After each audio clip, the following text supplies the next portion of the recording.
Cari amici, ben ritrovati in questa seconda puntata di In viaggio con me, ma in viaggio con i nostri amici, con i nostri ospiti. Sono ancora sui Colli Iberici perché i Colli Iberici hanno tanto da raccontare e io spero in piccola parte di potervi essere utile in questo racconto. Partiamo da Lonigo, anzi scendiamo da Lonigo, eravamo come ricordate nella cantina Punto Zero, la cantina di Marcella Tofano, e scendiamo dalla sua cantina per ritrovarci in centro a Lonigo, naturalmente per una pausa gourmet.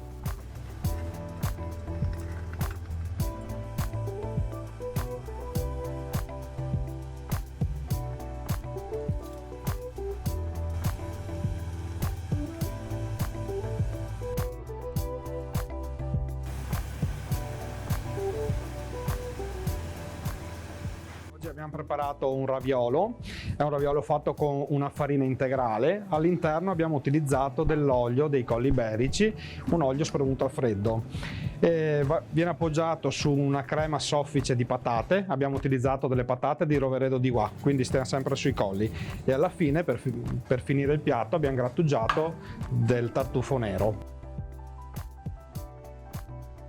Pausa gourmet in un posto straordinario come l'Enoteca Osteria Bombetta e siamo con Elisabetta e sentiamo da Elisabetta cos'è questo spazio, cosa racconta questo spazio alle persone che verranno a trovarla.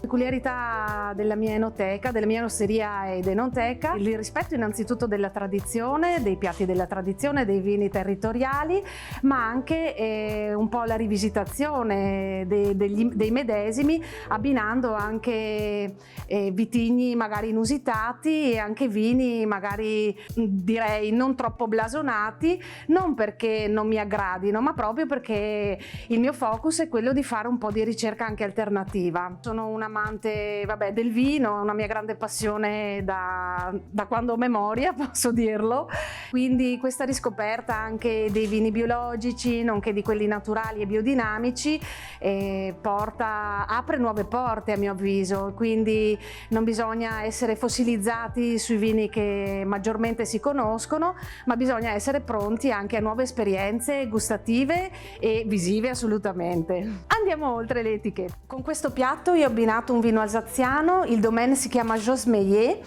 Il vino è un pinot grigio in purezza, dopo una pressatura soffice viene fatto fermentare in botti di legno e dopo viene lasciato un po' affinare. La peculiarità di questo vino è che è un vino che sa di terra, tant'è che il nome ricorda appunto i campi di frumento, no? Il nome si chiama Fromenteau infatti. Ed è un vino complesso, dalle note minerali, dalle note sapide, che ben si abbina a questo piatto perché è una carezza per il palato e non nasconde i gusti del cibo che è stato proposto.